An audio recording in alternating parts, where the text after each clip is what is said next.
च्या शहरांमध्ये दुरवस्थेमुळे आणखी एका नागरिकाचा दुर्दैवी मृत्यू झालाय। अंबड MIDC परिसरामध्ये एक्सलो पॉइंट इथं चिखल आणि खड्ड्यांमुळे आता दुचाकी अपघात झाले। 40 वर्षाच्या निलेश कोतकर यांचा उपचाराच्या वेळी मृत्यू झाला आणि या घटनेनंतर शहरातल्या खड्ड्यांचा प्रश्न पुन्हा ऐरणीवर आलाय। गेल्या काही दिवसात खड्ड्यांमुळे झालेला हा चौथा मृत्यू आहे। नागरिकांमध्ये तीव्र संताप व्यक्त केला जातोय। रस्त्यांच्या दुरावस्थेत जबाबदार असलेल्या अधिकारी आणि संबंधित ठेकेदारांवर सदोष मनुष्यवधाचा गुन्हा दाखल करण्याची मागणी आता जोर धरू लागली। शहरातल्या खड्ड्यांच्या प्रश्नावर सत्ताधारी आणि विरोधी पक्षाचे नगरसेवक सुद्धा आक्रमक झाले आणि रस्त्यांची तातडीने दुरुस्ती करावी अशी मागणी त्यांनी केली आहे। एवढंच आम्हाला जे दुःख झालं, हे खड्डे मात्र आमचं खड्ड्यांमुळे खड्डे गेले, आम्ही खड्ड्यात घुसलो तर आमचं खड्डं कोण भरून देणार आहे आज आम्हाला?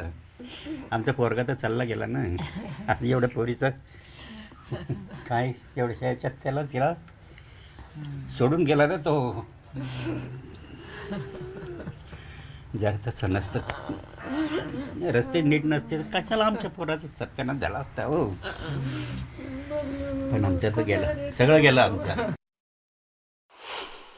तुम्ही इकडचं तिकडे काही करू नका। जे सामान्य जनतेसाठी आहे ना सुखी सोयी, त्या पहिले व्यवस्थित करा। लोक तुमच्याकडे काहीच मागणार नाही। तुम्ही रस्ते सगळं पाणी व्यवस्थित सगळं हे करा, तुम्हाला सगळं चांगलं मिळतं, पण आम्हाला काही मिळत नाही। तुमच्यासाठी 4 व्हीलर आहेत, आमच्यासाठी प्रत्येक ठिकाणी गाडी नसते। सामान्य व्यक्ती का प्रत्येक वेळेस 4 व्हीलरमध्ये जाणार आहे का? तो पायी नाही तर आपल्या 2 व्हीलर नाही तर सायकलीनेच जाणार आहे। त्याच्यासोबत अशी घटना घडत असेल, त्यांचं कुटुंब उद्ध्वस्त होत असेल तर कसं होणार आहे? या खड्ड्यांमुळे जी माझ्या घरावर परिस्थिती ओढावलेली आहे, तर त्या परिस्थितीवर मार्ग काढण्यासाठी आम्ही इथे आलेलो आहे। माझ्या आणि माझ्या मुलीच्या भविष्यासाठी महापालिकेने काहीतरी तरतूद करावी एवढीच माझी इच्छा आहे, बस, बाकी काहीच नाही। हातावर व्यवसाय असणारं ते कुटुंब, वयोवृद्ध आई वडील, आज त्या कुटुंबाचा आधार गेलाय। आज 13 दिवस सगळे नातेवाईक येतील, आम्ही पण जाऊ, पण यानंतरचं पूर्ण आयुष्य हे त्या मातेसाठी, त्या मुलीसाठी खूप अवघड आहे आणि प्रशासनाचा आम्ही धिक्कार करतो। शहराचे नागरिक आणि या आपल्या नाशिक शहरामध्ये सगळ्यात स्वस्त जर काय असेल तर तो मनुष्याचा जीव झालेला आहे, 2 व्हीलरवाल्यांचा। कारण पाण्याने भरलेल्या रस्त्यामध्ये खड्डे हे कळतच नाहीये 2 व्हीलरवर। प्रशासन फक्त खड्ड्यांमध्ये जीव गेल्यानंतर हे जागे होणार आहे का, हा एक महत्त्वाचा प्रश्न आहे। त्या व्यतिरिक्त जर जीव जाऊन डेव्हलपमेंट होत असेल किंवा अशा काही गोष्टी होत असेल तर त्या कुठेतरी थांबल्या पाहिजे।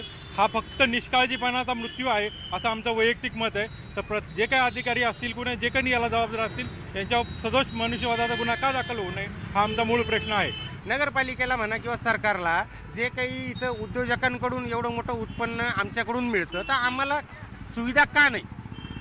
आमच्याकडे काम करणारा माणूस संध्याकाळी व्यवस्थित घरी पोहोचेल तिथपर्यंत जर आमची जबाबदारी असते साहेब, तर आज त्याची बायको एक धाकात असते, माझा नवरा पडला की काय, तर हे कुठंतरी थांबायला हवं। मृत कोतकर यांच्या कुटुंबियांनी आता नाशिक पालिकेच्या बांधकाम विभागाच्या कार्यालयाबाहेर आंदोलन केलं, ठिय्या तिथं बसवला होता। आपल्यासोबत लक्ष्मण खाटोळ फोन लाईनवरून जोडले गेलेत। लक्ष्मण, आपण पाहतोय की कुटुंबियांनीच आता इथं पुढाकार घेतलाय आणि आंदोलनाला सुरुवात केली आहे। एकूण किती लोक इथं आहेत? ती लहान मुलगी सुद्धा दिसतीये। आपण बघतोय मृगा नाशिकमध्ये निलेश कोतकर नावाचे एक इसम होते आणि त्यांचा अपघातामध्ये मृत्यू झाला होता। हा अपघात नेमका झाला कसा, तर संबंधित इसम आपल्या कंपनीमधनं घरी जात असताना एक खड्डा ते चुकवायला गेले। रस्त्यात मोठ्या प्रमाणात खड्डे आहे, त्या खड्ड्यामध्ये पाणी साचलेलं होतं आणि ते खड्डा चुकवत असताना एका ट्रकचा धक्का त्यांना लागला आणि ते त्या ठिकाणी पडले। त्यावेळेला त्यांच्या छातीला आणि डोक्याला जबर मार लागला आणि त्यामध्ये त्यांचा उपचारादरम्यान मृत्यू झाला। या सगळ्या घटनेनंतर पुन्हा एकदा नाशिक शहरातले जे खड्डे आहे आणि त्या खड्ड्यांमुळे होणारे अपघात आहे आणि या अपघातात होणारे मृत्यू, या सगळ्या घटनांमुळे नाशिकमधील अशा घटना ज्या सातत्यानं घडतात, या घटनांवर नाराजी व्यक्त केली जाते। हे कोतकर कुटुंबीय संतापलेलं आहे, भावनावश झालेलं आहे आणि हे सगळं कुटुंब आता नाशिक महानगरपालिकेच्या मुख्यालयामध्ये दाखल झालेलं आहे। नाशिक महानगरपालिकेच्या राजीव गांधी भवन येथील बांधकाम विभागाच्या कार्यालयाबाहेर त्यांनी ठिय्या आंदोलन करत प्रशासनाला जाब विचारलेला आहे। त्यांची लहानगी मुलगी जी आहे ती देखील त्यांच्यासोबत त्या ठिकाणी पाहायला मिळतीये. निलेश कोतकर हे 40 वर्षाचे होते. त्यांची एकुलती एक मुलगी आणि त्यांची पत्नी असं सगळं कुटुंब जे आहे ते आता नाशिक महानगरपालिकेच्या मुख्यालयामध्ये आक्रोश करत आहे. आपण जर सगळं बघितलं मुळात तर नाशिकमध्ये गेल्या काही दिवसांमधून खड्ड्यांमुळे अपघाताचं प्रमाण मोठ्या प्रमाणात वाढलंय. अवघ्या 6 ते 5 महिन्यामध्ये 4 नागरिकांचा मृत्यू यामध्ये झालेला आहे आणि त्यामुळे पालिका प्रशासनाच्या कारभारावर प्रचंड नाराजी व्यक्त केली जाते. धक्कादायक आणि विशेष महत्वाचं म्हणजे पालिकेतील सत्ताधारी भाजपला याचा फारसं सोयीसूतक राहिलंय का असा सवाल उपस्थित केला जातो. कारण सातत्यानं मृत्यू होत आहे. नाशिक महानगरपालिकेच्या महापौरांनी रुलिंग देत असताना जर अशा पद्धतीने अपघातात कुणा नागरिकाचा मृत्यू झाला तर ठेकेदारावर आणि अधिकाऱ्यावर सदोष मनुष्यवधाचे गुन्हे दाखल करू असा इशारा दिलेला होता. मात्र 4 लोकांचा मृत्यू झालाय. आजवर एकावरही कारवाई केली नाही किंवा एकावरही सदोष मनुष्यवधाचा गुन्हा दाखल केला नाही.